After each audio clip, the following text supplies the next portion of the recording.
সম্মানিত ভাই ও বোনেরা, আজকের আলোচনার বিষয় নারী যখন নিজের সম্মান নিজেই সস্তায় বিলিয়ে দেয়। একটা কঠিন কিন্তু সময়ের সবচেয়ে গুরুত্বপূর্ণ আলোচনা। আল্লাহ তাআলা নারীদেরকে দান করেছেন বিশেষ মর্যাদা। তিনি বলেছেন, আমি তোমাদেরকে এক নর ও এক নারী থেকে সৃষ্টি করেছি। সূরা হুজুরাত ১৩। রাসূল সাল্লাল্লাহু আলাইহি ওয়াসাল্লাম বলেছেন, তোমাদের মধ্যে সেই ব্যক্তি উত্তম যে তার স্ত্রীর সঙ্গে উত্তম ব্যবহার করে। তিরমিজি।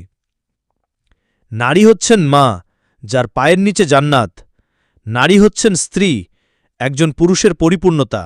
নারী হচ্ছেন কন্যা, জান্নাতের চাবিকাঠি। কিন্তু আজ কি আমরা এই সম্মান দেখতে পাই? আজ আমরা দেখছি কিছু নারী ফোনে ১০ জন পরপুরুষের সাথে চ্যাট করছে, টিকটক, ফেসবুক, ইনস্টাগ্রামে নিজেদের ছবি, দেহ উন্মুক্ত করে শেয়ার করছে।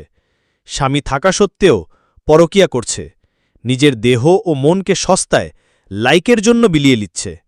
এটা কি সেই নারী যাকে আল্লাহ সম্মানিত করেছেন? যে নারী নিজেকে গোপনে রাখবে বলে আদেশ পেয়েছে, সে আজ নিজেকে প্রকাশ করছে হাজার মানুষের সামনে। যে নারী তার দেহকে ইজ্জত হিসাবে রাখার কথা, সে সেটাকে আজ পণ্যের মতো সস্তায় দিচ্ছে। এর পরিণাম কি?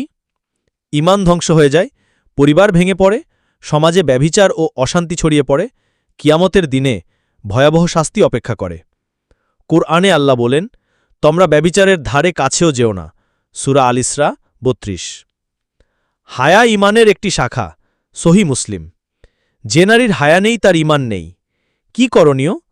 নারীদের নিজেকে হেফাজত করতে হবে, নিজের ইজ্জত, নিজের দেহ, নিজের চরিত্রকে আল্লাহর জন্য সুরক্ষিত রাখতে হবে। পুরুষদের উচিত নারীদের সম্মানের দৃষ্টিতে দেখা, না যে তারা কোনো ভোগের পণ্য।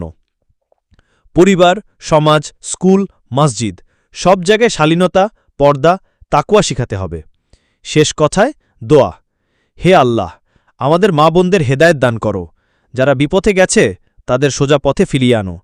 আমাদের সমাজকে ব্যভিচার ও বেহায়াপনা থেকে রক্ষা করো। আমাদের সন্তানদের হায়া ও ঈমানের আলো দাও। ওয়া আখিরু দাওয়ানা আনিল হামদুলিল্লাহি রাব্বিল আলামিন। ওয়াসসালামু আলাইকুম ওয়া রাহমাতুল্লাহ।